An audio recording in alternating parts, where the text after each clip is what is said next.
Mr. Spears instructed Black Box to secretly record activity and conversations in the bedroom. So we're going to move on to that. So based on my debriefing of Alex Valsoff, I have also corroborated that Jamie instructed Black Box to place a secret recording device in Britney's bedroom.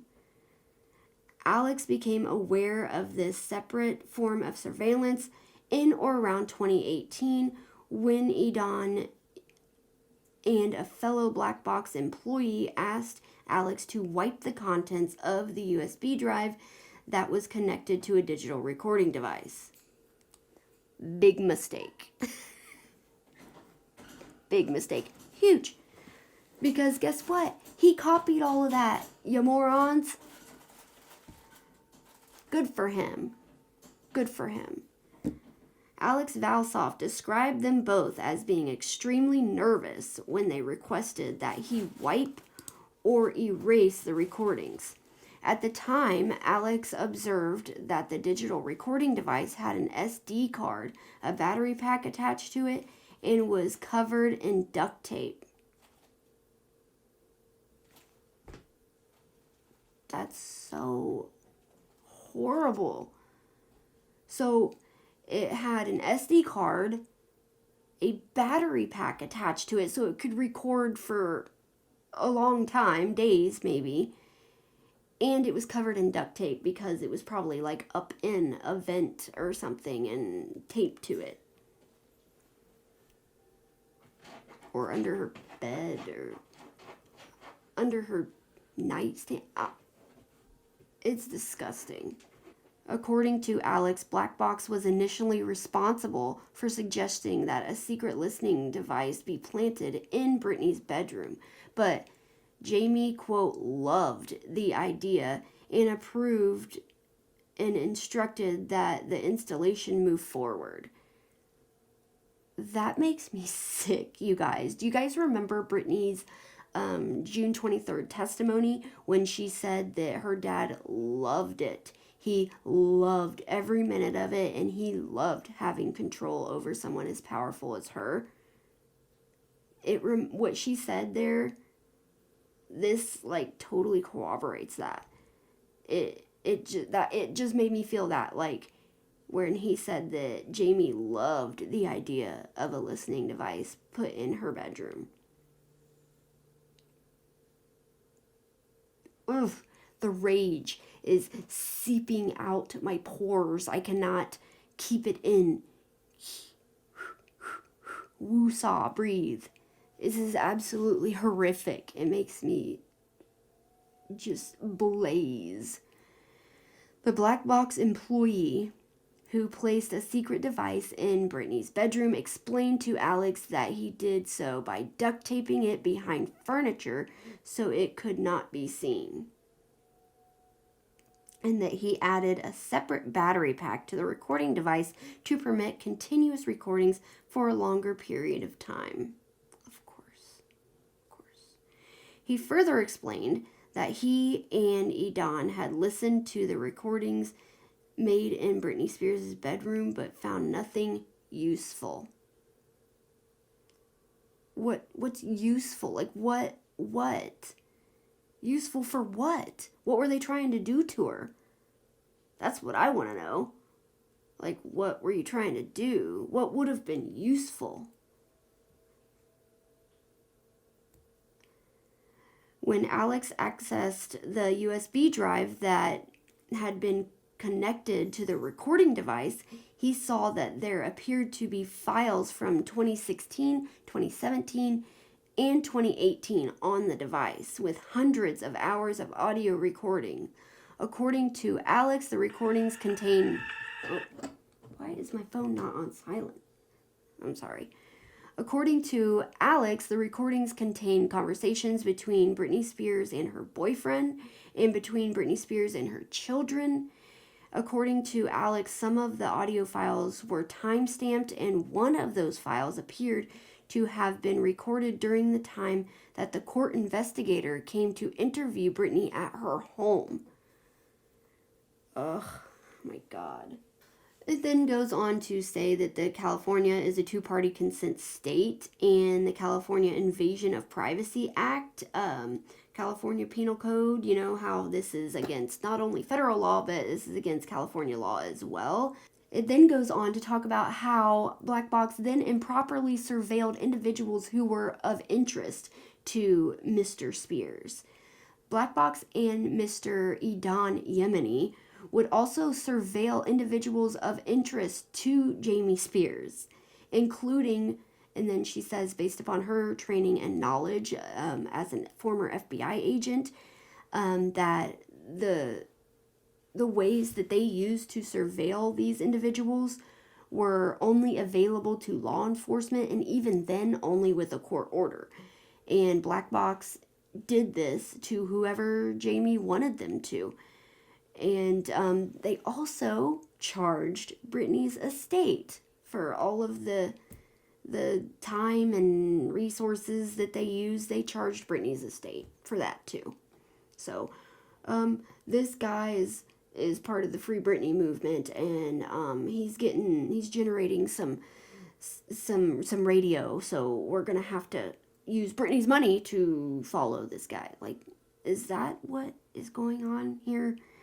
For example, Alex told me that Mr. Yemeni had a relationship with a private investigator who was somehow able to obtain private phone records from the telephone company, and that Mr. Yemeni used this private investigator to obtain phone records for, among other people, Lynn Spears and Britney Spears' masseuse to determine if they were speaking with the media.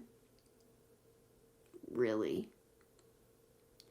So they used a private investigator who just called up Verizon or Sprint or whoever, and somehow this private investigator, without a court order, was able to get the phone company to give them the phone records of Lynn Spears and Britney Spears' massage therapist, masseuse, whatever.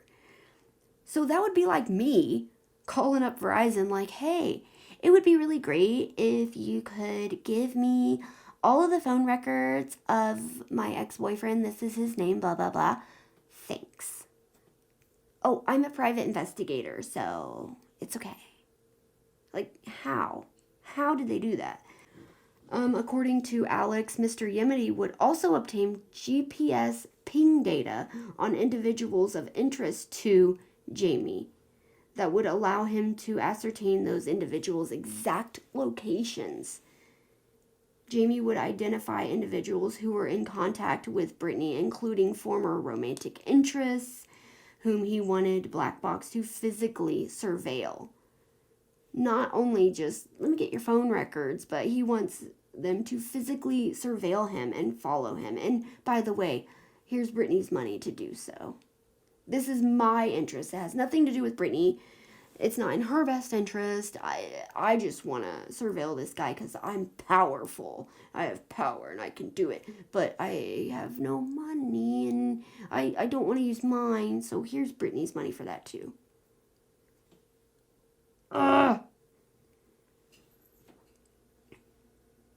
If during the physical surveillance the team lost the individual, Idan Yemeni would make a call to one of his contacts and would soon thereafter be sent specific GPS coordinates by text message that disclosed the individual's location. Alex was with Mr. Yemeni on at least one occasion where this occurred. I just thank God for this Alex Valsoff guy. I thank God that he decided to whistleblow this whole surveillance thing, and he has evidence. Like, that's amazing for Britney. So bad for Jamie. Based on my training and knowledge experience as an FBI agent, lawfully obtaining cell phone location data should only be available in discrete situations not applicable here and by court order, basically saying that this is illegal as well. Upon information and belief, Black Box's security has effectively blackballed Alex Valsoff from the security industry. So he can't get another security job. They blackballed him, despite the fact that he is a whistleblower who, in my opinion, acted honorably in disclosing black boxes practices, which were all occurred under the knowledge and direction of Mr. Jamie Spears. Mr. Spears engaged in repeated financial misconduct, self-dealing, and mismanagement during his tenure as Conservator. Kroll's investigation into Mr. Spears' management of the estate through ongoing has identified multiple instances in which Mr. Spears engaged in apparent financial misconduct, a conservator including by using his daughter's assets to pay his own legal and other personal expenses, and the legal expenses of his friends and undisclosed lender benefactor, Lou Taylor, making excessive payments to Miss Taylor's company, TriStar, exploiting Miss Spears' resources to advance his own unsuccessful career as a cook or television personality, and otherwise engaging in self-dealing with and mismanagement of Britney's assets. Oh, we'll get into his little television personality a little bit later. It's in this document. Mr. Spears authorized Lou Taylor's personal legal fees be paid by Britney's estate. No. Like, I'm sorry, why are we paying Miss Taylor's personal legal fees? Can you please explain that to the court, sir? Oh, no, we're doing everything honorably. Please look away. Okay. As set forth below, Mr. Spears used estate funds to pay the legal fees of Lou Taylor, the personal friend of whom he was indebted $40,000 at the time he placed his daughter into the conservatorship, even though his counsel advised him that the expenditure was an inappropriate use of the assets of Britney Spears' estate. Even his lawyers, who didn't ever tell him shit, even his lawyers were kind of like, you might want to slow down here. That's a little inappropriate. You might not want to do that. Whatever. I'll never get caught. I can do what I want. This is my money. On July 1st, 2019, Lou Taylor filed a lawsuit in the United States District Court for the Northern District of Georgia against Brian Kuchar. Remember that? For allegedly utilizing two domains, LouTaylor.com and LouTaylor.net, to tarnish Lou Taylor's name and mark. Yes, I believe he was telling the truth about Lou Taylor.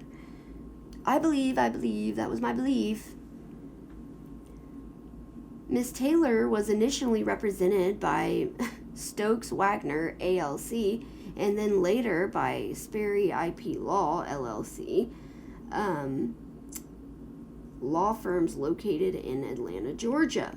By review of the court filings, the internal email communications, it is clear that the lawsuit was a personal matter related to and concerning Miss Taylor personally, and that as a business manager who handled Britney's bills, investment money, and her taxes, and thereby owned fiduciary duties to Britney and her estate, these legal fees never should have been charged to Britney or her estate, and Jamie, who also had a fiduciary duty, never should have allowed this to occur.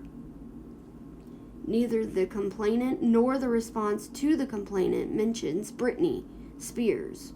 Rather, it's clear the suit was filed in order to benefit Miss Taylor personally. So, neither one of them in the whole court filing ever even mentioned Britney. So why is she paying for this? It's clear that it was Lou Taylor trying to benefit herself personally. Nonetheless, In March 2020, the law firm with whom Jamie Spears and Lou Taylor worked in Los Angeles invoiced Britney's estate in the amount of $153,759.99 for legal services performed by Stokes Wagner, ALC, and Sperry IP Law, LLC. After a modest reduction was applied, these fees were paid by one of Britney's business entities on March 10th, 2020, at the request of Jamie and with his authorization, of course. TriStar, as business manager and bill payer, effectively paid itself with connection with this transaction. Mr. Spears' improper use of his daughter's money to pay Lou Taylor's personal legal fees was noted by Mr. Spears' attorney, Holland and Knight, who wrote to Mr. Spears on February 9th, 2021. And look, we even have it right here. Quote, this is the email from Jamie's attorneys. This is Vivian's law firm. The email says, the Kuchar pleadings I just forwarded to you further support my conclusion that Lou should pay the fees of the Atlanta lawyers and more specifically reimburse the conservatorship. Neither the complainant nor the answer make any reference to Britney. No connection is made between Britney and the lawsuit. Lou doesn't even try to weave it into complaint, which makes the sell that the conservatorship should pay the fees even more tenuous. In a nutshell, in my opinion, the lawyers know what he's doing, and the lawyers are basically telling him right here, like, dude, Lou didn't even try to make it about Britney. If she would at least try to make it look like it might be about Britney a little bit, then maybe you could get away with this. Like, that's what it sounds like to me, anyway. It says Mr. Spears allowed TriStar to profit from his daughter's estate in other more systematic ways that were also improper and inconsistent with his duties as fiduciary. Under this rule here of the California Rules of Court and otherwise. In particular, Mr. Spears approved outside commissions and other payments to TriStar, even though the estate apparently had no written contractual obligation to TriStar. So here's some more money for TriStar and Lou Taylor right here. For no reason, there's no contractual obligation. I just want to give it to you because I like you. Like, why? Or maybe because we can split it? I don't know. Allegedly, in my opinion, whatever. To date, I have been unable to identify any formal written agreement between TriStar and the estate that spells out TriStar's responsibilities and the commissions and fees that it was to be paid. Based on this and other contextual factors, I believe no such written contract was ever executed. Well, no, probably not.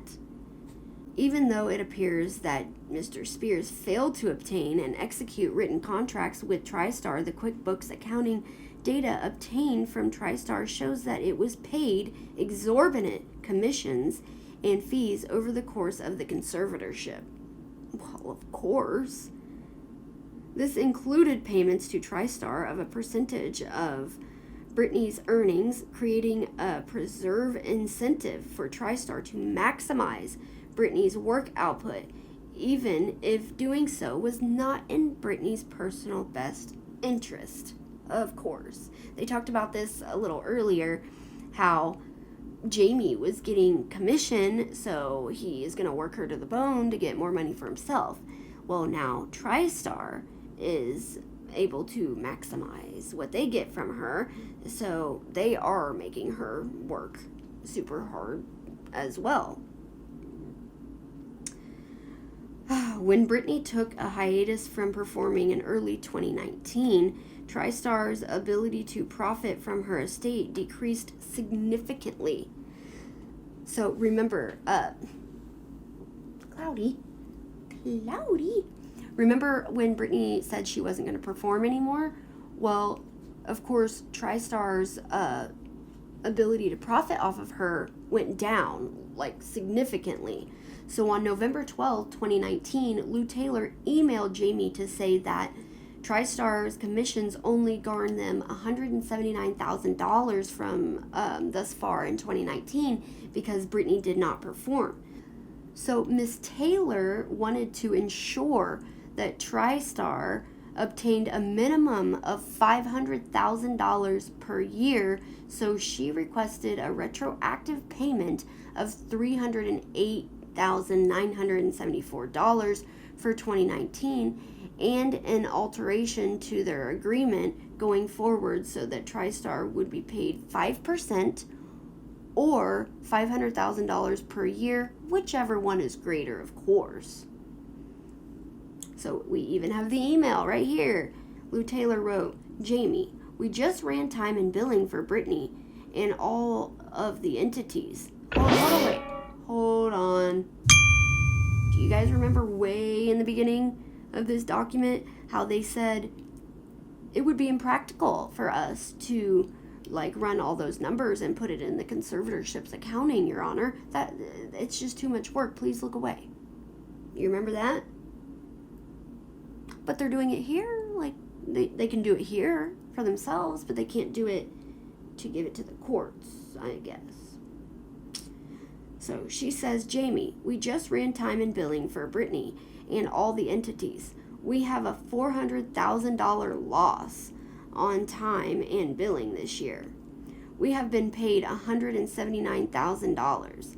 I want to stay at 5% commission, but set a floor of $500,000 a year. Meaning we would not get paid less than $500,000 this year in 2020, so we would get a retainer payment each month and each quarter, settle it up against the commission. Then next year we will look at a time and billing again. Is this approved?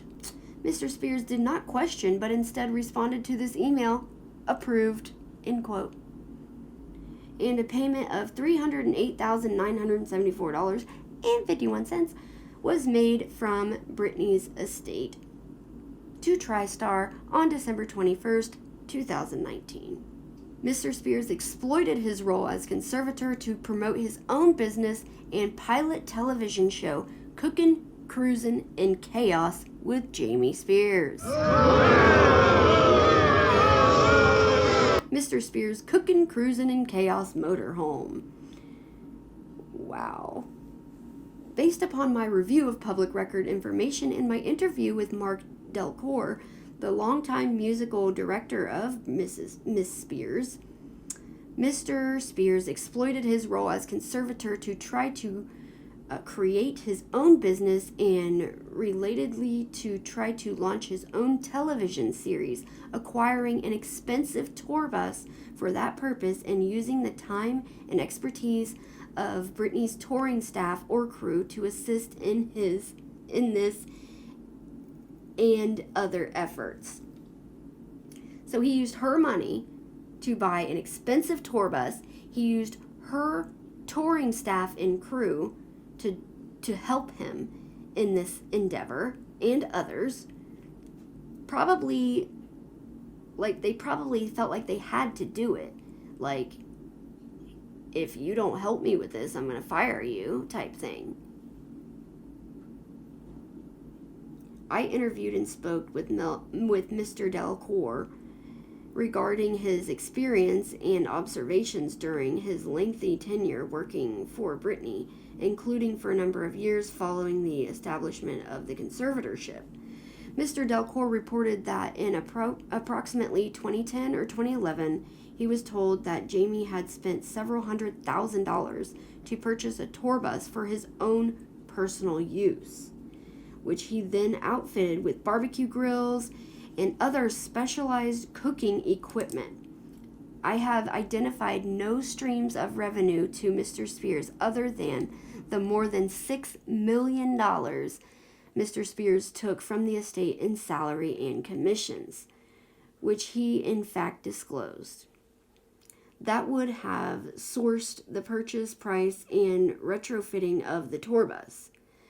At the least, given Mr. Spears' dire financial situation prior to becoming conservator, including his bankruptcy, Mr. Spears was able to afford the luxury of an expensive tour bus only because of the degree to which he enriched himself as conservator.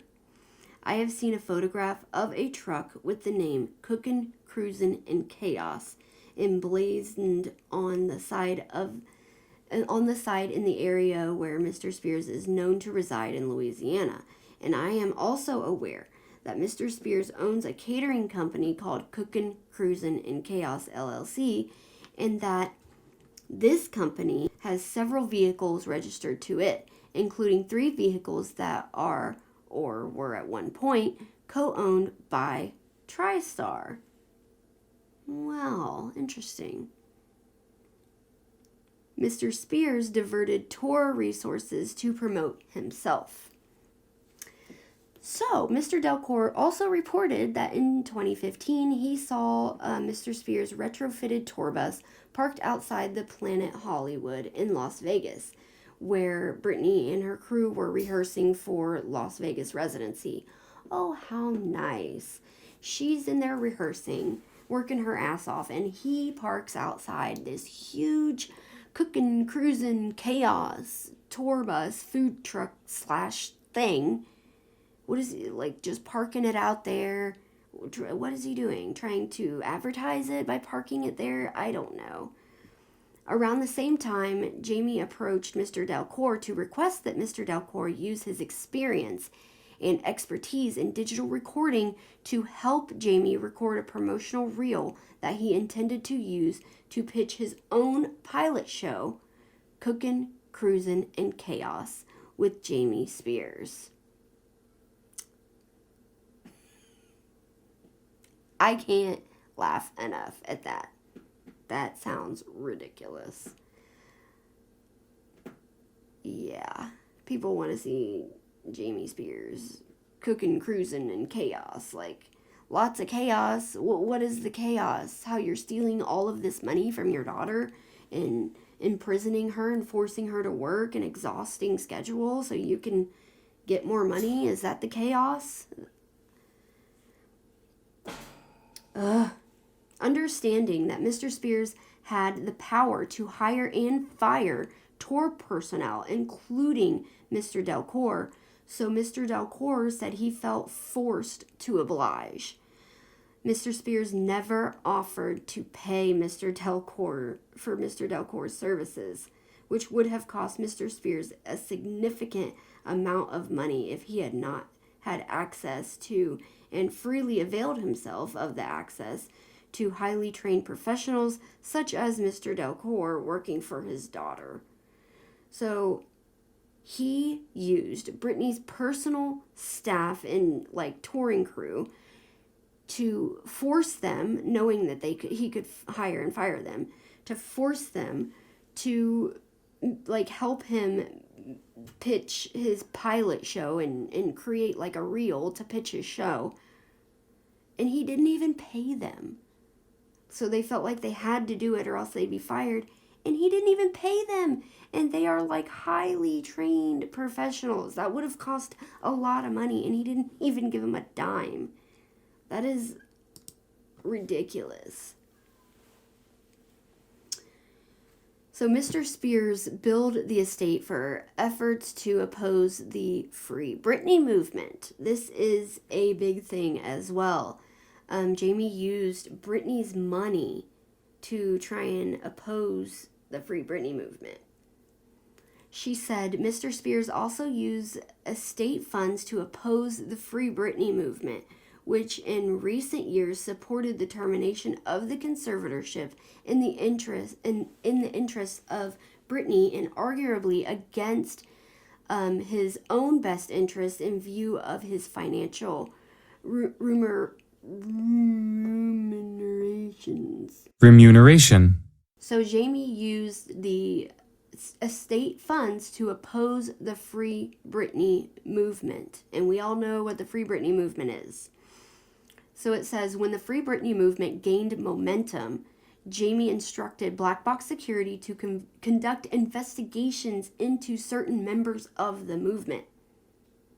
Aren't you guys, like, so interested in what members? Like, I wonder if it's, like, Leanne. Probably, like, people like Leanne. And that's insane. Mr. Valsoff argued that this was not a good use of Black Box's time or resources, as the Free Britney fans did not represent a threat to Britney. In contrast to the threats from actual stalkers. Despite Alex Valsoff's argument, and despite the fact that the Free Britney movement was a reputational or financial threat to Lou Taylor and Jamie personally, rather than to Britney, who wanted her freedom, Black Box conducted investigations on several individuals associated with the Free Britney movement. I am so curious to know, like, which ones. A fact that I have independently corroborated based on emails that I have reviewed. Based upon our review of public filings and QuickBook data provided by TriStar, it appears that these investigations of Britney Spears' supporters were billed to Britney Spears' estate as well. So Mr. Spears charged Miss Spears' estate for legal fees related to his serious altercation with and harassment of Britney's son. We talked about this earlier. So after Jamie was accused of assaulting his 13-year-old grandson in 2019, Jamie negotiated the scopes of a domestic violence restraining order against him, despite the fact that work on this matter was for the benefit of Jamie to resolve his potential reputational fallout from his violent actions towards Britney's young son. Jamie authorized TriStar to pay significant legal fees incurred in connection with this domestic violence matter from Britney's estate. The fee petition that Mr. Spears submitted to the probate court included vague language about the nature of the services performed that obscured the fact that they were provided for Jamie's personal benefit. For example, a declaration by Geraldine Weil attributed that the $5,600 in legal fees, legal services performed by the Freeman law firm on the matter of strategies to address certain child custody and related issues, negotiations with counsel for Kevin Federline, as well as communications regarding a related stipulation.